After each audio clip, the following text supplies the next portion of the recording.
नमस्कार मंडळी, कसे आहात? बरे आहात ना? चला, ही छोटी मोठी गंमत झाल्याच्या नंतर आपण पाहूया की सजावटीसाठी काय काय छान छान मिळेल.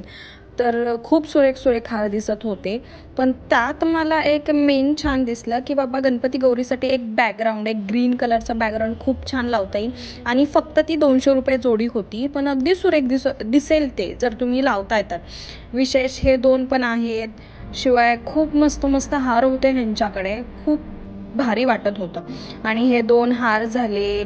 तुम्ही मल्टी कलर किंवा ग्रीन कलर किंवा असा व्हाईट कलर किंवा असे एक काय म्हणतात ना, झेंडूची फुलं अशी लावल्याच्या नंतर खूप सुरेख दिसेल. आर्टिफिशियल झेंडूची फुलं राहतात, टिकतात आणि तुम्ही नंतर डेकोरेशन पुढच्या वर्षी पण वापरू शकता. त्यामुळे मला तर असं वाटतं की ह्याच्यात पैसे घातले तर बेस्ट. इथं तुम्ही पाहत असाल तर खूप मोठी मोठी अशी तोरण आहेत लावायला. किंवा जर बघितलं तर आपण एक छोट्या छोट्या वस्तू पण खूप छान आहेत, म्हणजे छोट्या मूर्त्या किंवा ही फ्लावर्स झाली किंवा फ्लावर्स पॉट झाले, खूप सुरेख दिसतील ते. म्हणजे भारी सजावट होईल तुमची जर तुम्ही ह्यात इन्व्हेस्ट करताय तर. शिवाय मला हे एक नवीन वाटलं ह्या वेळेस की खूप छान आहे.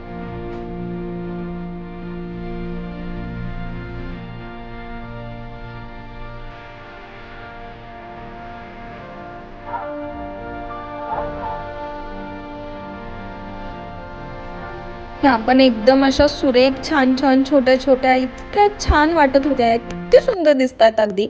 आपण हे गौरी पुढं नक्कीच मांडू शकतो आणि खूप छान दिसेल हे, खरंच भारी.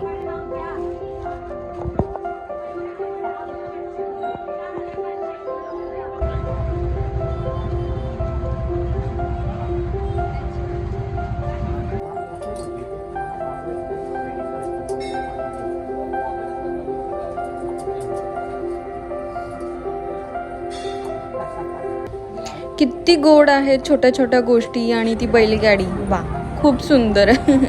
आणि ह्याच्यानंतर आपण हे पाहणार आहोत, ह्या आहेत 100 रुपये जोडी.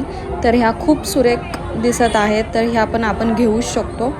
शिवाय त्याच्यानंतर एक आहे मस्त, काय दिसतंय बरं, हां हे पण खूप छान दिसत आहे, एक वारकरी, भारी, म्हणजे आपण ठेवू शकतो हे पण.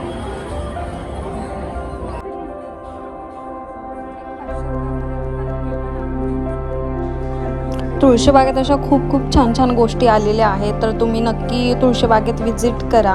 खूप छान छान गोष्टी आहेत आणि जर तुमच्याकडे काही नवीन आयडिया असतील तर त्या मला नक्की शेअर करा, कमेंट करा. आपण त्याच्यावर पण व्हिडिओ बनवूया की बाबा तुमच्याकडे जे काही आहे मागच्या वर्षीचं डेकोरेशन, त्यातून काय नवीन क्रिएट करता येईल ते पण आपण तुम्हाला शेअर करू शकतो. तर नक्की शेअर करा माझ्याशी कमेंट्स अँड डेकोरेशनचं सांग.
काकांशी ही इन्क्वायरी करून झाल्याच्या नंतर त्यांच्याशी थोडी बोलले की काय आहे बाबा मार्केट, यंदा काय काय नवीन आलं. तर त्यांनी ते मला खूप सगळं दाखवलं.